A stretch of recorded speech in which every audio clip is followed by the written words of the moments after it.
Hey guys, Benjamin Albright, NFL Underground. I want to talk to you today about the Phantom Football Forum.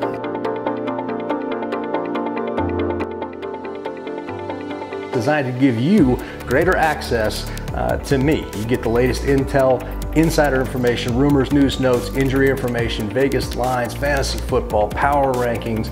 Watch football games live with me. Phantom Football Forum. Only $1 for your first month if you sign up today. Facebook.com/WatchPhantom. The link right here. Come join us today.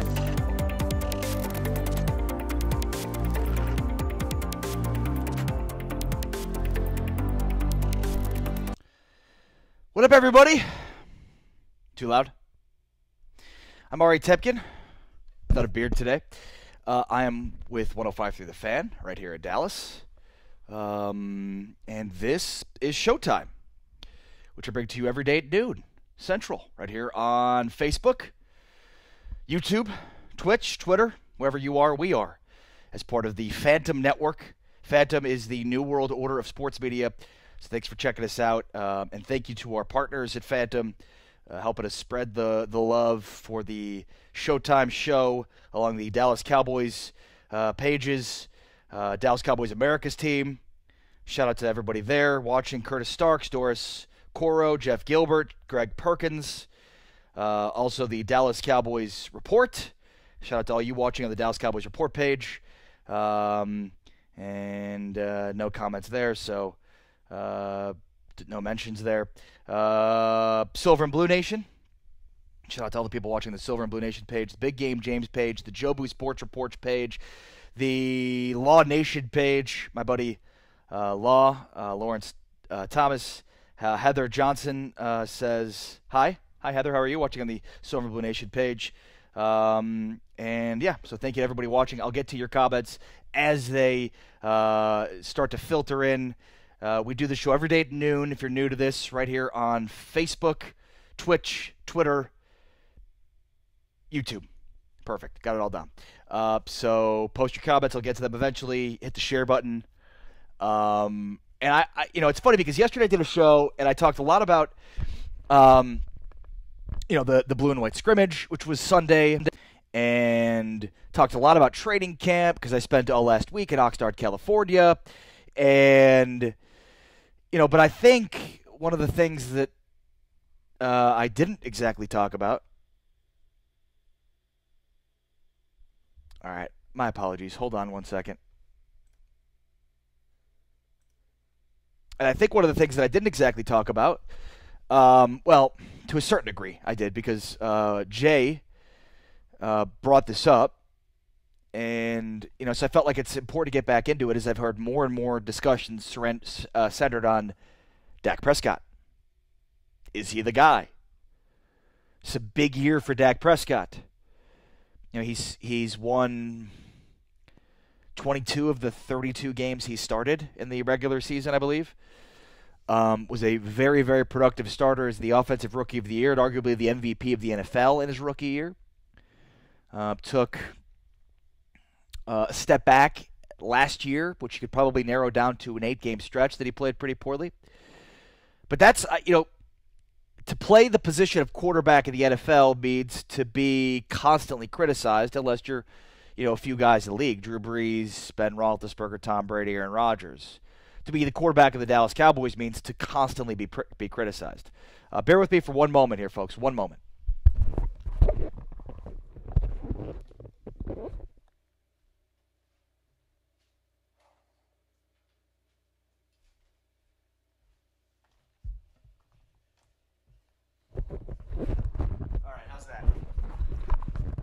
Good. I was trying to get rid of the clutter over here. Here. I think it was over here. All right. So, is Dak Prescott the guy in your mind as a Cowboys fan? I think the true answer is nobody knows. I don't know. You don't know. Nobody knows. But that's kind of that's the answer that nobody really cares to discuss right now, because the unknown isn't really part of the discussion when it comes to sports and sports talk in general. We like to talk about things in the known, or at least we hold opinions that are known.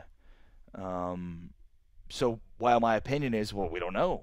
I think I have enough data that suggests that it's more likely than not that he is the guy, but I still, I'm with a lot of Cowboys fans I sympathize with a lot of Cowboys fans who are like, well, I don't think he's the guy because of this, and this. So that's what I'm asking you right now in the comments. Post your comments. Again, I'm Ari Temkin with 105 Through the Fan. Very excited, by the way.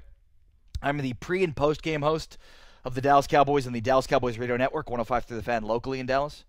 Thursday night, guys, we are 2 days away from a Dallas Cowboys football game.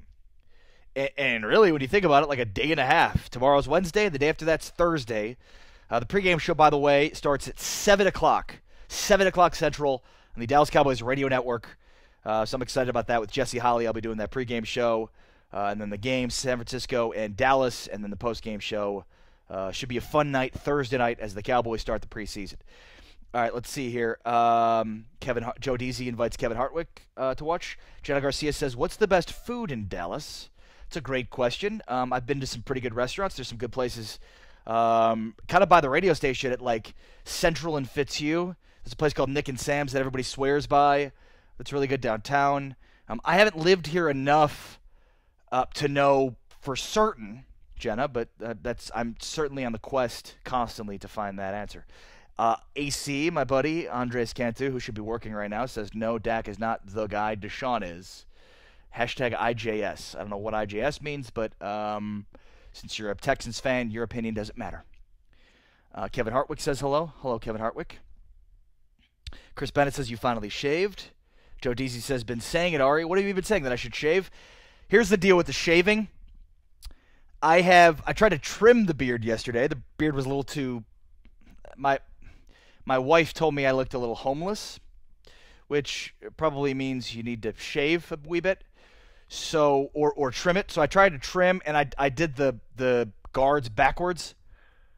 Long story short, I took a little bit too much off, and then that was all she wrote. The good news is, though, I'm going to grow it back.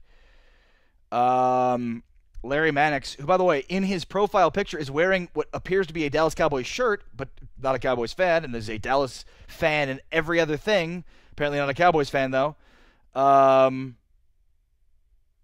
Oh, I'm just saying. Hashtag IJS. Got it. I don't understand how Larry Mannix is not a Cowboys fan. That's all I want to say. Oh, no. Dak's make or break here, LOL. Yeah, totally. That is from Joe Deasy on the Phantom page. I'm just going to make my rounds. Dallas Cowboys America's team page. What up, everybody? Let's see. Blah. Let's see. Doris Coro says, how is Dak really doing? Should we be worried? Joe Tranchina, my buddy, says hello. Joe, how are you, sir? Tim Mariano says Dak has bad year. Time to get quarterback and stop wasting other players' careers on average at best quarterback. So Tim Mariano says average at best for Dak Prescott. By the way, hit the share button if you wouldn't mind. Christopher Tingler says, I don't believe in Dak, honestly. Wow, Kenneth Franklin gives me the thumbs up. Keith Batchelor says Dak doesn't have to be great with a running game and O-line as long as the D is good.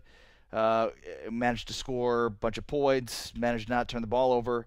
Greg Perkins says, will you discuss Rico, Tavon, and Hearns today? Sure, I could do that. Absolutely, Greg.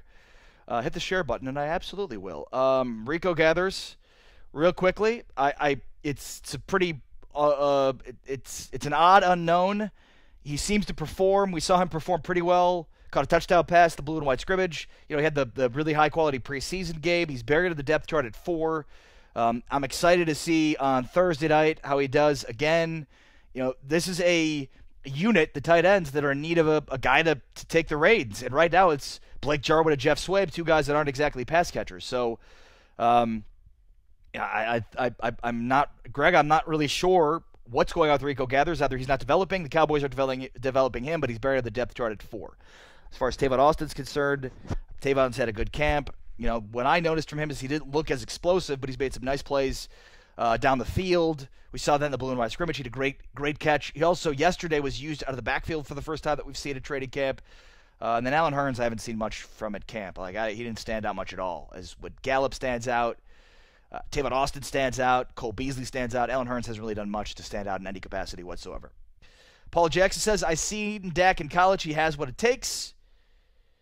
Keith Batchelor says, wow, you completely murdered my comment. Keith, here's the problem. I brought up yesterday. I'll continue to bring it up. There's an issue with Facebook reading comments on your phone. As you can kind of see through my translucent phone, it covers up, and I can't get rid of the emojis. You see that, Keith? There you go, Keith. I can't. So I basically had to make up. I didn't butcher your comment. I just had to make up the rest of it, because I can't get rid. They're those stupid emojis smiling at me like those. Look at those emojis mocking me for my stupidity for not being able to remove the emojis. Sorry, Mark Gongora Jr. Hello. Hey, how are you? Keith, how about you do this? Retype your comment, but do it in 2 separate comments. Let's see if the emoji will allow me to do it. The step back from Curtis Starks. The step back wasn't entirely on Dak. If you lose arguably the best left tackle and best running back in the league, it's hard to put the blame entirely on Dak. We had a healthy, not a healthy, complete effort from the whole team, and see what happens. Absolutely, Greg. Thanks for being a part of the broadcast. Greg Perkins, thank you. Hit the share button if you're watching this. Sharing is caring, and I'm Ari Tepkin, and if you hit the share button, that'd be fantastic. By the way, you can see BetDSI in the corner over there. BetDSI. If you are looking to place wagers this NFL season, you want to place wagers in any capacity whatsoever, go to BetDSI.com now. Sign up, because sign up now. Now, look, I know the season's still a few weeks away, but if you sign up now, BetDSI is going to match your initial deposit dollar for dollar. How's that? Go to betdsi.com right now, sign up, use promo code PHANTOM, F-A-N-T-O-M. betdsi.com, promo code PHANTOM, F-A-N-T-O-M. And if you put in $100 as a deposit, you'll get another $100 back free from betdsi.com. Make sure to use promo code PHANTOM in order to get those free dollars. Oh, and by the way, not sure if you've heard, but we have the Phantom Football Forum. So if you're looking to play some wagers and look smart and win some money at betdsi.com, check out the Phantom Football Forum with Benjamin Albright. It's just $1 to join, and then a monthly fee applies. But basically, you're going to get great insight from an NFL insider that knows this is information you're not going to be able to get from Twitter or through the general news cycle. This is unique information to all of our users in the Phantom Football Forum, so go check that out. All right, Jessica Haggerty in the house again. Jessica, how are you on the Silver and Blue Nation page? Silver Blue Nation chimes in, says no in answering the question, as Dak Prescott the guy. Silver Blue Nation then comments, I think after 3 years he should have removed that narrative from his skill set. He's the guy now. And then the emojis are blocking the rest of what I'm trying to see here. Unfortunately, not really sure how to remove the emoji situation here. I'd like to, but until I can figure it out, I'm just going to be able to have to... Like, here we go again. I can't see the rest of this comment. It's infuriating. And my apologies. He's the guy for now. I think after 3 years, you should have remove that narrative. So what you're saying is, after 3 years, really after 2 though, because this is year 3, so it's not after 3 years, it's just in year 3. We shouldn't be talking about the narrative of Prescott if he's the guy. He's the guy now. He's the guy. So, look, yes, to a certain degree, but this is a major year for Dak because of the Cowboys having to make some sort of a decision after this season on his long term. On his long term. I mean, he's just going to have 4 years under contract. If he proves his worth this season, puts up big numbers, he's going to get a major payday after this year. Heather Johnson says, IJS, I'm just saying. Interesting. Heather also says, by the way, Heather Johnson, Dane, is it? Dahani? Probably Dane. I think Dak is good for our team. Only time will tell. All right, just kind of cycle through some of the other comments, make sure I'm getting everybody's input and information here. I have a lot to say on this because I think there's good evidence to support the fact that, yeah, he's definitely the guy, and I think there's decent evidence to support the fact that I don't know about that. Ed Latanzio? Dak is the right guy. Brandon Jones says Dak should be a backup. So Brandon Jones and Ed Latanzio completely disagree. That's on the Jobu Sports Report.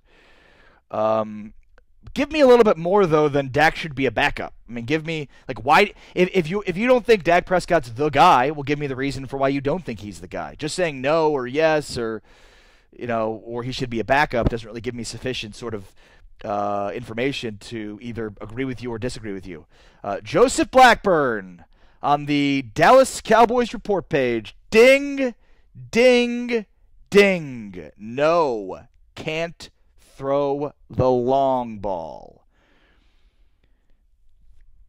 I think through 2 years in a training camp, this is a very important and significant question to have about Dak Prescott. Is Dak Prescott capable of completing a high percentage of his passes down the field?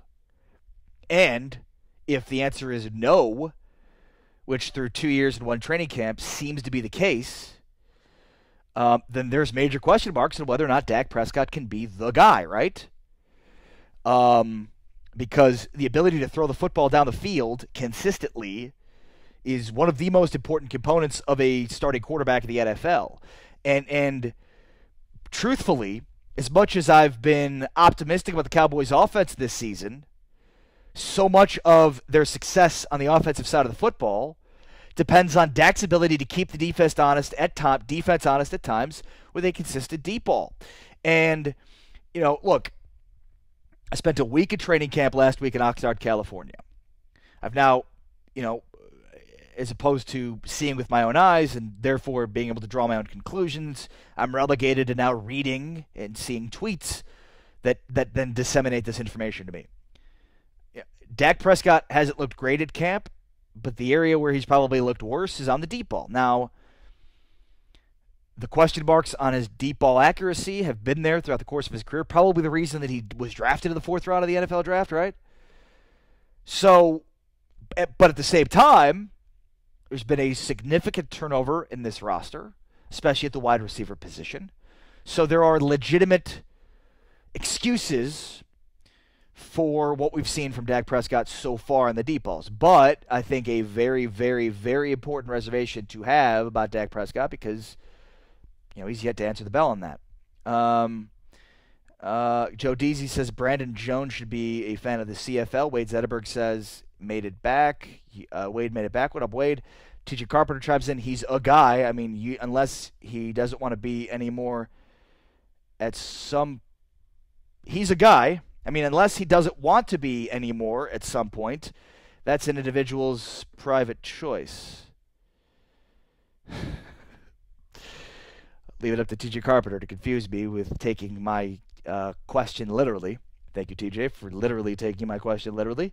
Yes, TJ's right. He is a guy, unless he chooses not to be anymore. And at that point, I don't believe they'd allow him to play in the NFL. Sorry, not sorry. Wade Zetterberg with the play upon words. He's the Dak-up. Are you laughing at your own joke, Wade? Grow up, Wade.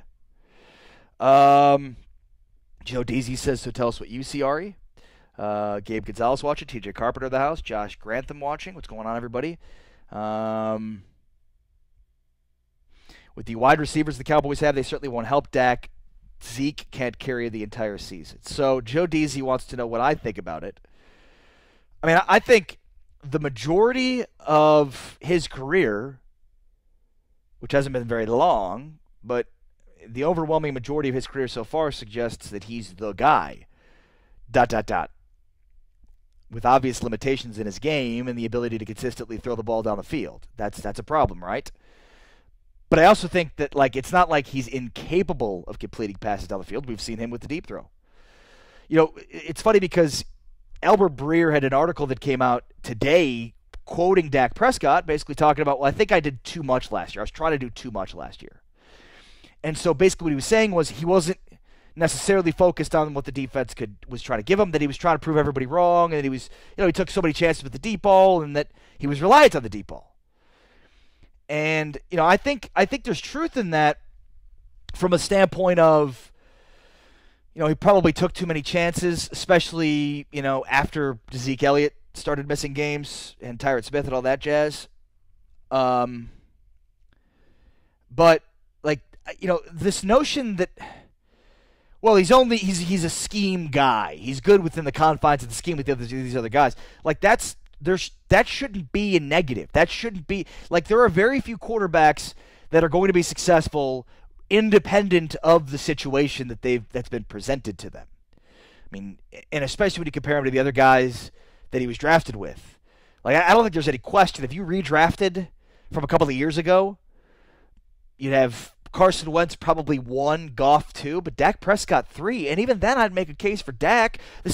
Goff, To say that Goff is any less reliant on the system than Dak Prescott is, to say that Carson Wentz is any less reliant on the system than Dak Prescott is, would be completely disingenuous to those systems, in my opinion. So, like, everybody is benefiting from a system. There are very few guys that are just transcend system. Maybe Aaron Rodgers is the lone guy. Aaron Rodgers or Breeze or even Brady. But even Brady had to get to a point where he was comfortable enough that he transcended system. But, you know, I just think, like, to knock the guy and be like, well, he needs Zeke. Well, fine.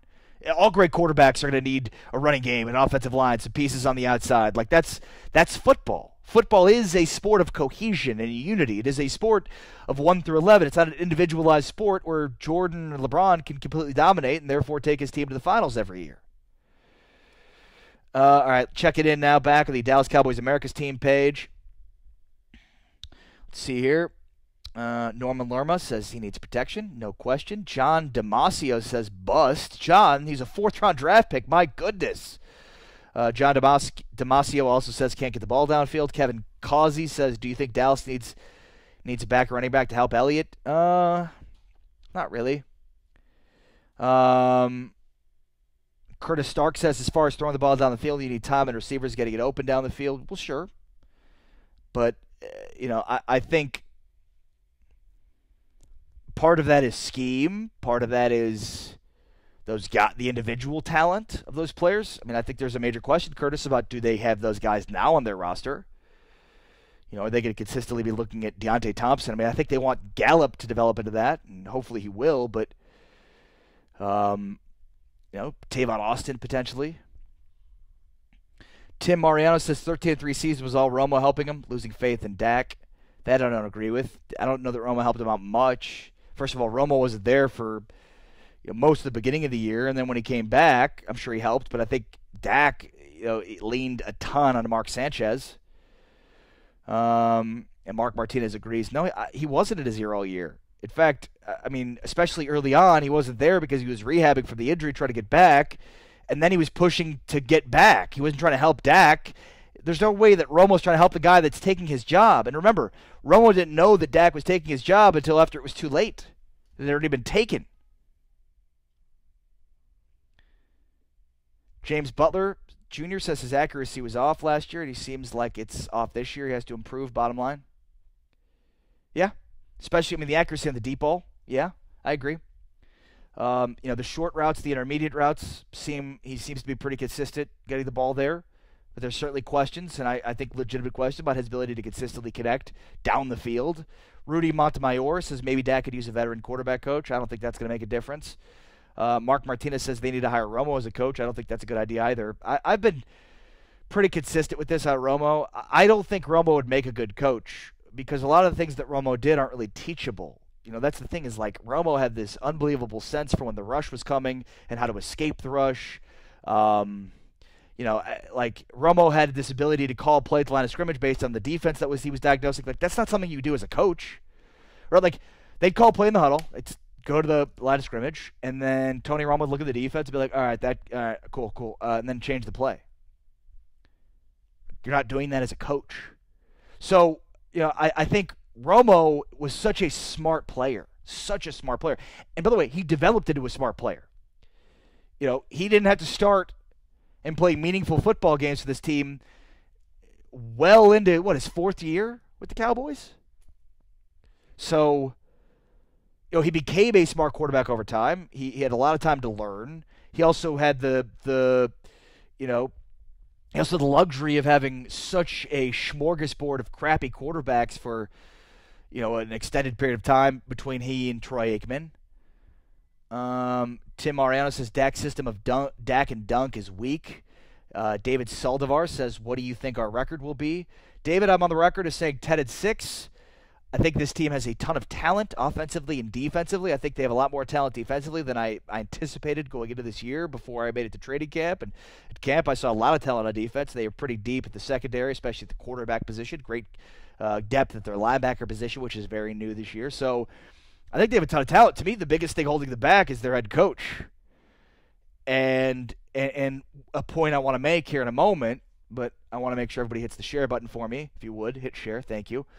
And so I'll make my point in a moment after everybody hits share, but I'm suggesting 10 at 6. Again, I think a lot of my reservations of this team are because of my reservations of Jason Garrett as head coach. But I've said 10 at 6. I'll stick with it, and that's what I'll do.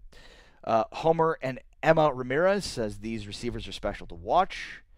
I don't know if I'd go that far, but it's an interesting group they have, and they've got some depth there. But there's legitimate concerns about their abilities because they basically have one guy on their roster that has a 1,000-yard receiving season in his career. That's Allen Hurns, and it's just one. Richard Marone says no, he's shown flashes, but not all the time. He needs to show that he can do it all the time. Paul Jackson says what Dak does best is when he plays break down, he can still move the chains. Are we playoff bound with Dak? Secondary looking beast. All right, so Paul Jackson, what Dak does best is when plays break down, he can still move the chains. Yes, that's a major positive. Dak is a better quarterback on the run, on the move, getting out of the pocket and making something happen. He is a better, more accurate quarterback when he's on the move. No question about that. And to that degree, probably a better quarterback when he's on the move. And or rather when a play breaks down, and even more so, was it a very effective quarterback, especially his rookie year, out of the zone read, which is another component of his game that probably goes underappreciated. A legitimate dual threat quarterback, and probably even more legitimate because of how effective the Cowboys' running game is. All right, checking back in on Phantom, but there is a point that I want to make about what I think the Cowboys need to do offensively to really heighten Dak Prescott as a quarterback. Tyson,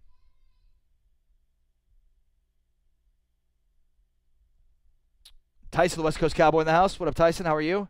True, Cowboys don't want Dak to be great. Let's be real. If they did, why draft Mike in the 5th? They would have then 2 years later pick another quarterback in the same round. Something's fishy. Look, Tyson, I think the reason they picked Mike White in the 5th round of this draft was they went with best available player on their draft board. I think they were much higher on Mike White, and they figured, wow, I can't believe he's there, and that's why they took him. This guy was put up eye-popping numbers at Western Kentucky and has all the measurables. So I don't think, look, I mean, certainly you could make the argument, and I'm willing to buy it, that there were some reservations internally about Dak Prescott as being the guy, and therefore, they weren't reluctant or against taking a quarterback. But, I mean, I also think, a big piece of that doesn't, drafting Mike White in the 5th round doesn't show that they don't have confidence in Dak as much as it shows they really liked Mike White and they couldn't believe he was available the 5th round. Joe Deasy says was on the sideline breaking down defenses for him, explaining the game, letting him know what to expect. Talk about Mark Sanchez. Dak is a defensive snack. You just rhyming, Wade. TJ Carpenter says Romo Stradamus fraud. I don't even know what that means, but you would know good quarterbacking if it bit you in the ass, TJ. Landry would hate Dak. Disagreed. Tyler Cutright. I think Dak is truly the guy. He has the talent, just needs the tools around him. TJ Carpenter says Dak press not. That's a good one. Dak is a tool.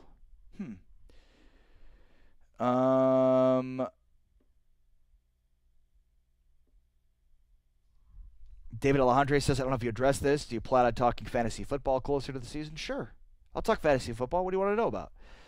This is your show, everybody. Hit the comments up. Hit the share button. Whatever you want to think. Whatever you want to talk about. This emoji thing has got to go. Either show me the full comment or stop bringing up the emojis, you stupid app. That's right. Blaming the app. There. Again. Oh, I'd like to read your comment, John Dyer, but I can't. Oh, there it is. Oh, John, it's got up there. Let's see. Oh, no, now it's not going to be there anymore. Oh, no. Now the emojis are back. Oh, no. You should take a quarterback every other year. You develop cheap backups or maybe even a nice trade piece. I'm going to do the angry emoji because the emojis are up. There's nothing wrong with being a bus driver, but he's been hired to be a quarterback. Not butt fumble. TJ reps for Denver. He lost already. It's true. It's true, Joe. How many quarterbacks do we keep? You can't keep 3 quarterbacks. Why draft a quarterback just to take a chance on losing him? Well, because I'm with you, Tyson. The problem is they might keep 3 quarterbacks. If Cooper Rush beats out Mike White, then they're not going to release Mike White. They're going to keep him. They're going to keep 3 quarterbacks, which is a problem. That's why I think if you're a Cowboy fan, you have to hope that Mike White beats out Cooper Rush because they will release Cooper Rush. Let's see what else you guys got. Dallas Cowboys America's team page. Ed is on fire. Curtis Stark says everyone has to understand Dak's in his 3rd year, still learning. Yeah, and I think that's a very valid and important point to make. Still just going into year 3. And yeah, I think, look, I rip Jason Garrett a lot. I think he's got a lot of struggles as a head coach. I think he should get a lot of credit for the development of Dak. He and Scott Linehan. Because you look at year one, they devised a scheme that would fit Dak Prescott, and it was successful. And I think, whether or not they wanted to slowly evolve that, and I think the rug was kind of pulled out from underneath him in year two when he loses Tyron Smith. Now with Zeke Elliott, you should have expected him to be gone because he was always going to be suspended. And that's kind of on Jason Garrett and the head coach and the rest of the coaching staff to not put the pieces in place in order to sustain the loss of Zeke Elliott, because there's no excuse for losing Zeke Elliott that I'm going to buy. They knew he was going to be gone all year. Even though he fought it, he was always going to lose. Always going to lose. So he's always going to lose games. But the Tyron Smith loss is something they couldn't really prepare for. So Johnny Aguilar says whoever was Troy Aikman quarterback that may help out Dale. That I don't really understand what you're saying, Johnny, but apologies. Rudy Montemayor says agree on Garrett. Jones will not give up on Garrett. That I disagree with. I don't think Garrett can survive another sub 500 year. If they go sub 500, don't make the playoffs, there's no way Garrett keeps his job. Michael Cortez, does Dak inconsistent in training camp worry you? Michael, it's funny you say that because that's kind of why I wanted to bring this up today. It's one of those things where you see it and you're like, yeah, there's new receivers. Plus, to my point ultimately was, look, especially, I was at camp last week where the pads had just come on, so they're not really tackling. Well, if this is a team whose offensive success is predicated on their ability to run the football, and there's no tackling, you can't really know how good their running game is going to be because you can't tackle. So, but now they're starting to tackle a little bit more. So now the running game means more, and now you have legitimate schemes, offense versus defense, where you've got Scott Linehan trying to maneuver Chris Richard and the defense. So when all those components are a part of it, now you have more of what the game of football is all about. Before, when he's missing guys, it's not that big of a deal to me because the running game plays such a huge piece to that, and so the defense shouldn't give specific alignments that they might give when they know that the team, can run the football effectively. John Peralta says Dak was not focused last year because Dez always wants the ball from him and left guard. I think that's fair.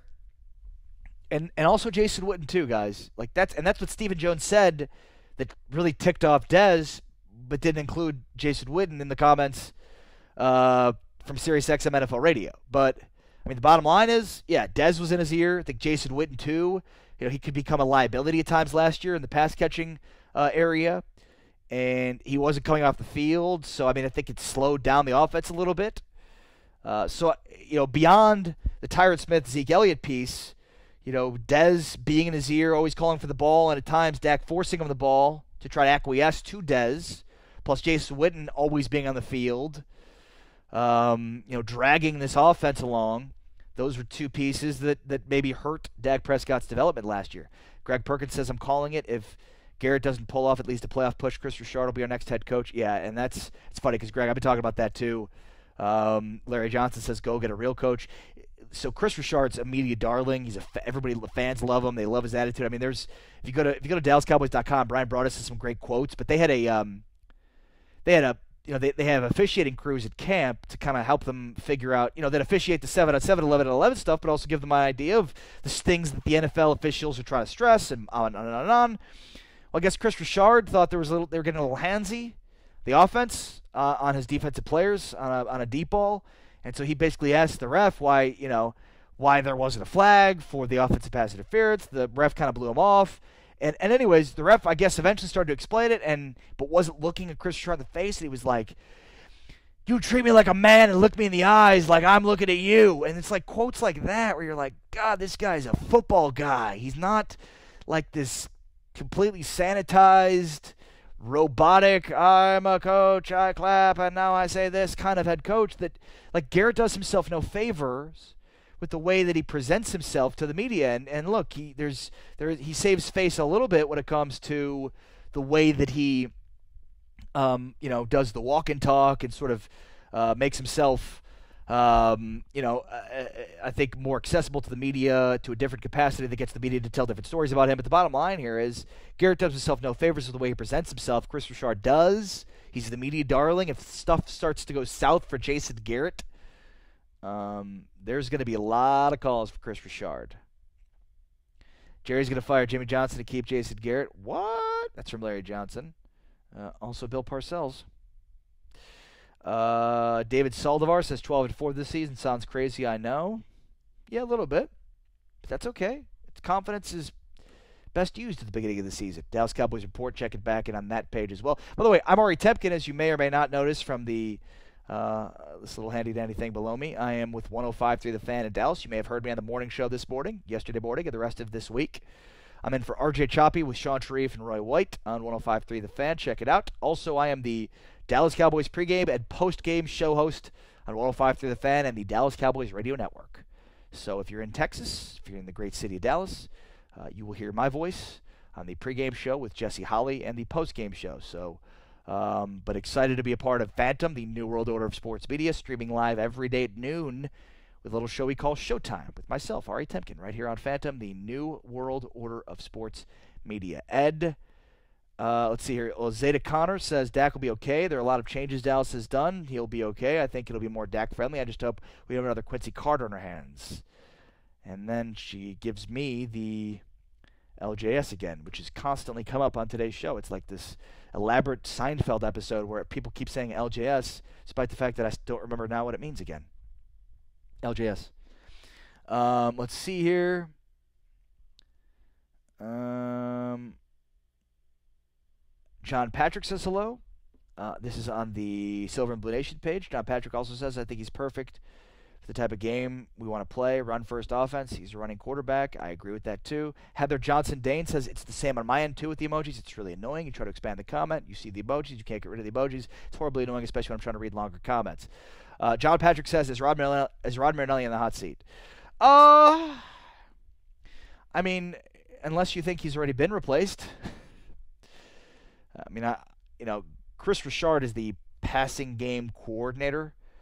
I think he's going to play an instrumental role in the Cowboys' defensive game planning this season. I think he's going to play an instrumental role in the Cowboys' defensive play calling this season. So I don't know if it's as obvious as the Monty Kiffin-Rod Marinelli situation, but it's similar to that. If you remember, Monty Kiffin was the Cowboys' defensive coordinator, and after he turned 116, they hired Rod Marinelli.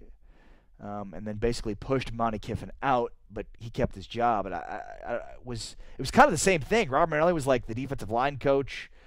I don't know, what do they even call him? Not passing game coordinator, but he was some sort of, some ridiculous like defensive line coordinator.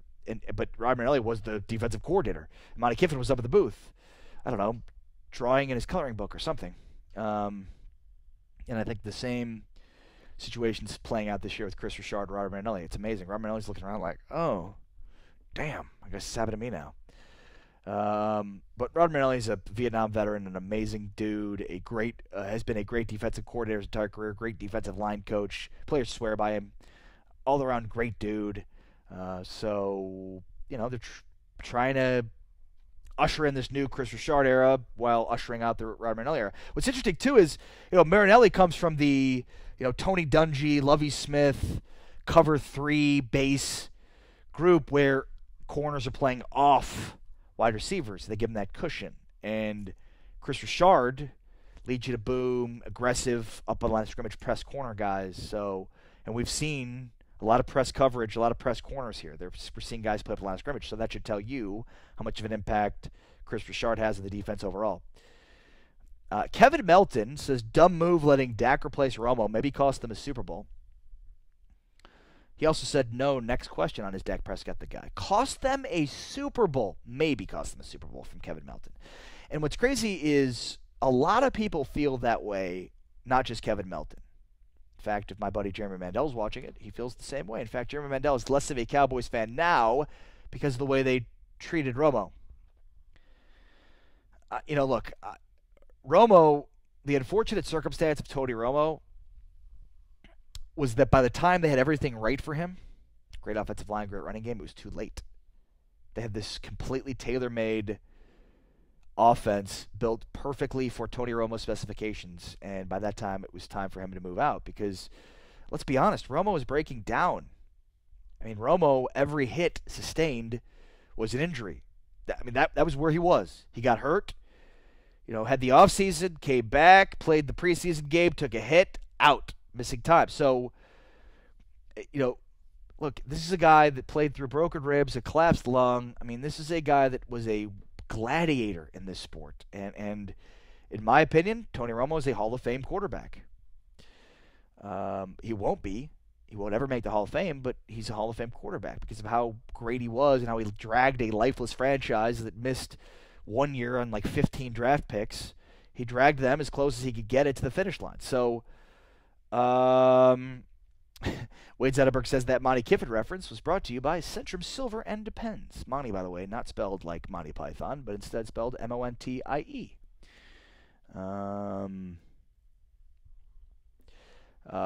Joe Deasy says, besides the Tampa, tell me where that defense worked for Dungy. Seriously? He won a Super Bowl in Indy.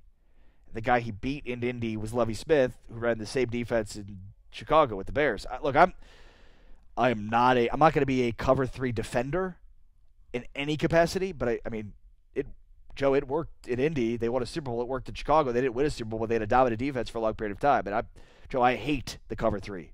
And I think at this point in time, it's sort of been legislated out of the sport because of some of the principles as a base don't seem to jive with the modern game. By the way, I'm Ari Temkin, 105 through the Fan. I'm in all this week for RJ, so make sure if you're not, check out the morning show right on 105 through the Fan. You are Turn It On, Leave It On station. And what else do we got? Just kind of trying to go through comments and questions. And, so my thought on this is I'm probably at 65-35. Is Dak Prescott the guy? 65 he is, 35 he's not. Just because, to me, you can explain away the issues last year. And I'm kind of a no excuses kind of guy for the most part, but this is a legitimate excuse. And to me, and I've talked about this before, but it bears repeating. Follow the success or lack thereof for Dak Prescott, and success was there his entire rookie year, the first half of his second year. You lose Zeke Elliott, and the offense took a little bit of a step back, but you lose Tyron Smith, and then Chaz Green comes in, and everything fell to shit. And it wasn't just that, but it was the fact that they, after that, had to play then 3 games over a 12-day stretch where they had no confidence in their left tackle, their quarterback had no confidence in their left tackle, and they couldn't replace their left tackle. So it was a tough situation, and that's where the season was lost. They couldn't put up points because their quarterback was afraid because he had no confidence in the left tackle. Bottom line, Dak Prescott, through the course of his career, before Tyron Smith went down with the back injury and missed time, had trust and faith that his backside was being protected by Tyron Smith, arguably the best left tackle in the history of the NFL. All right, maybe not. Maybe that's a ridiculous thing to say, but certainly an All-Pro, a future Hall of Famer. Donnell Wilson says it's going to take a complete buy-in by all the players and coaches to make this team work. No one can... unfortunately, the emojis again, Donnell, are blocking me from seeing the rest of that, as you can see there. And then if I do this, I don't see comments, which is annoying. Swipe left to reveal. Okay, is that what... It's still doing that? Yeah, it's still doing that. Cool. Anyways. So... You have the Atlanta game last year where Dak Prescott is treated like a rag doll thanks to Chaz Green not being able to block. Adrian Claiborne, who I think had 5 sacks in one game, then had 3 sacks the rest of the year, basically had an entire season in one game against Chaz Green, which inflated his statistics and made his season look a lot better than it actually was. But the problem is not just in that individual game, but then the confidence, the psyche that's going to have, for Dak Prescott moving forward. And that was the issue. Before the Atlanta game, Dak Prescott was having a really good season. After the Atlanta game, Dak Prescott was having a horrible season. So, Tyron Smith comes back healthy. Zeke's back now. That's the 35%, right? The fear that, maybe it wasn't just that. Maybe this inability to consistently make plays down the field is something that he just can't get over. And, maybe the Tyron Smith injury provided a pretty good excuse, but the proof was in the pudding, and it was obvious that he wasn't the guy based on his inability to consistently make plays down the field. Let's see here. Paul Jackson says Dak needs a tight end to step up. That's not going to happen. Or if it is, it's Rico Gathers, but it looks like he's on the outside looking in right now.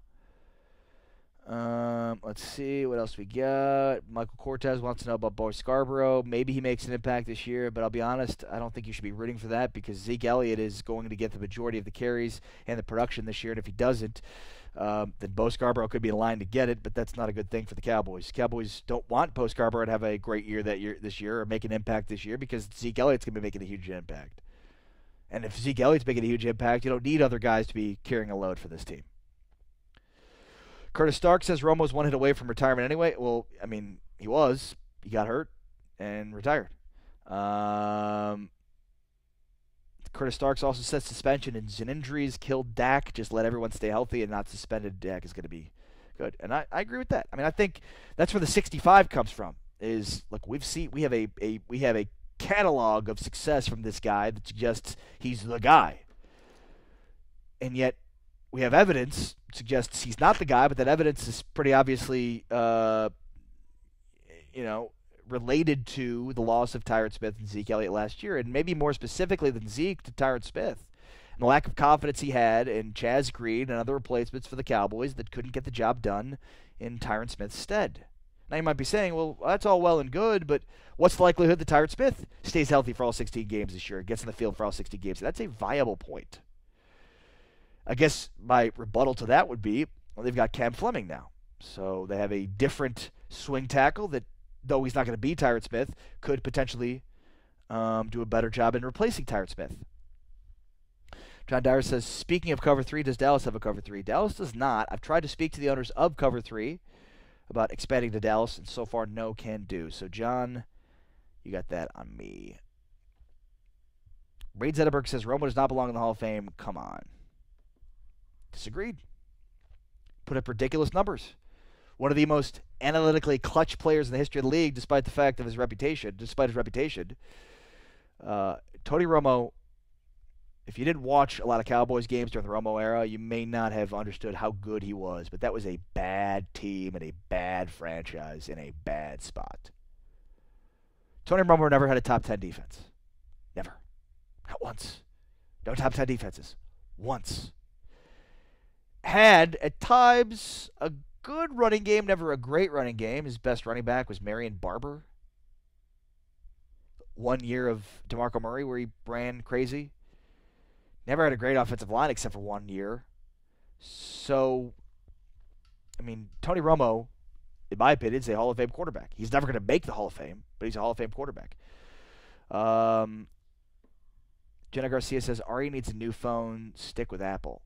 You don't like my pink phone, Jenna? Why do I need a new phone? What's wrong with my rose gold phone? Looks fine to me. Why gotta hate, Jenna? Stop hating on my pink phone. I don't subscribe to traditional gender norms, Jenna. I'm surprised you didn't know that. Joe Deasy says, is James Hanna still on the team? No. Tyson, the West Coast Cowboys, says, touch on David Irving. David Irving is getting his life in order. He's not at rehab. He's getting his life in order. I don't know what that means exactly, but I certainly think that's a good step in the right direction. I think he's going to play this year. I think we've heard some rumors that he might not, but I do think he's going to play this year. And I wonder how he's going to be. Look, he had 7 sacks in 8 games last year. He's got a ton of talent. He's been a sack machine, and based on the type of production they expect to have at the defensive end position, he should be in line to have another good season. My wife says nakey face. It's because I shaved today. At any rate, Tyson, I think, as long as Irving can get his life in order, as it were, and have no distractions while playing to a certain degree, that he could be effective because he's been effective every time he's been healthy or available, and the problem is he just hasn't been available enough. Wade Zetterberg says, meaningless accolades, it's a professional sport, trophies and rings are all that matters. Rings with 15 Z's. Count the rings! From Wade Zetterberg, the New England Patriots fan. Team that can count the rings and therefore can basically win on the argument. What else we got? Yada, yada, yada. Are we all good? Everything holding up strong? Everything strong? No? What happened to the stream? Did the stream die? What's this all about? This is bizarre. Stream still going? Cool, I'll go for another minute or so. That's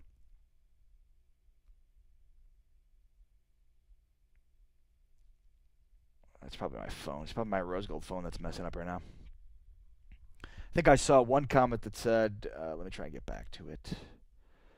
Blah, blah, blah, blah, blah. Phone's opening back up. By the way, thank you, everybody, for being a part of today's broadcast. I'm Ari Temkin, broadcasting live every day at noon Central, noon 12 to 1, right here on Phantom, the New World Order of Sports Media. All right, let's see here. Richard Moronis says a great quarterback can play with distractions. Dak uses them as an excuse.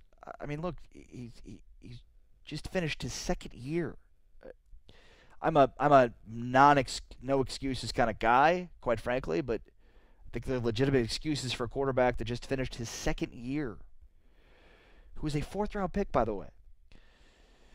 Michael Cortez says, what's your take of the wide receiver by committee this year? And ultimately, and this is what I wanted to get to eventually, ultimately, they need to have Zeke Elliott more involved in the passing game. You know, if you listen to the Fan this morning, I made my argument on behalf of that.